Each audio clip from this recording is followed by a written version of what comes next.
എൻ്റെ കയ്യിൽ നിന്ന് നല്ലൊരു മുട്ടം പണി കിട്ടിയിരിക്കുകയാണ് കേട്ടോ.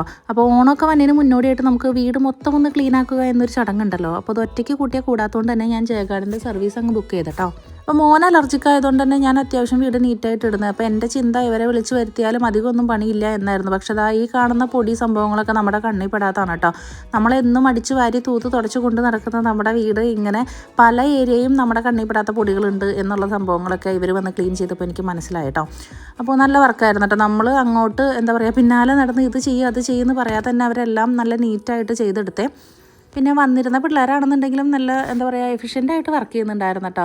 മടി അല്ലെങ്കിൽ അങ്ങനെ കുറേ പേരുണ്ടാകുമ്പോൾ ഒരാളെങ്കിലും മടി പിടിച്ചിരിക്കുന്നുണ്ടാവില്ല. പക്ഷേ ഇവരെല്ലാവരും നല്ല സ്മാർട്ട് വർക്കിംഗ് ആയിരുന്നേ. ക്ലീനിങ് കണ്ട് ഇരിക്കുക എന്നുള്ളത് എന്താ പറയുക എന്നെ സംബന്ധിച്ച് കുറച്ചൊരു രസമായിട്ട് തോന്നി കേട്ടോ. കാരണം നമ്മളിതൊക്കെ സ്വയം ചെയ്തിട്ട് ഒരു ദിവസം റെസ്റ്റ് എടുത്തിരുന്ന് ഇങ്ങനെ മറ്റുള്ളവർ പണിയെടുക്കുന്ന കാണുമ്പോൾ എന്താ ഒരു സുഖം എന്ന് പറയില്ലേ, അങ്ങനെ. പിന്നെ മോശം പറയരുതല്ലോ, ആണുങ്ങൾ ക്ലീൻ ആക്കുമ്പോൾ വീട് നന്നായിട്ട് ക്ലീൻ ആവുന്നുണ്ട് കേട്ടോ. ഇതെൻ്റെ മാത്രം അഭിപ്രായമാണോ എന്നെനിക്കറിയില്ല. പക്ഷെ അവർ നല്ല നീറ്റായിട്ടെല്ലാം ചെയ്തു. പിന്നെ എന്താ പറയുക ഇവരുടെ ഈ മെഷീൻ യൂസ് ചെയ്തിട്ടുള്ള ക്ലീനിങ് സംഭവങ്ങളൊക്കെ കണ്ടിരിക്കാൻ നല്ല രസമായിരുന്നു കേട്ടോ. അപ്പോൾ ഞാനും അതിനിടയ്ക്ക് മാധവും അമ്മയുണ്ടായിരുന്നു. അമ്മയായിരുന്നു കിച്ചൺ ഡ്യൂട്ടിയൊക്കെ ചെയ്തിരുന്നത് കേട്ടോ. അപ്പോൾ ക്ലീനിങ് ഇവരും ഏറ്റെടുത്തപ്പോൾ എനിക്ക് എന്താ പറയുക ഞാൻ പറഞ്ഞല്ലോ വയ്യല്ലോ, അപ്പോൾ പരിപൂർണ്ണ റെസ്റ്റായിരുന്നേ. അപ്പോൾ സർവീസ് വേണ്ടവർ ഞാൻ ഇവരുടെ പേജ് മെൻഷൻ ചെയ്യുന്നുണ്ട് കേട്ടോ. അവരുടെ നമ്പറും കൊടുക്കുന്നുണ്ട്. താല്പര്യമുള്ളവർ ക്ലീൻ ചെയ്താൽ മതി. ഞാൻ ഓടിച്ചൊന്ന് കാണിച്ചു തരാവേ നമ്മുടെ ക്ലീനിങ് കഴിഞ്ഞ ശേഷമുള്ള വീടിൻ്റെ അവസ്ഥ എങ്ങനെയാണ് എന്നുള്ളത്. നന്നായിട്ടില്ലേ? അപ്പോൾ താങ്ക്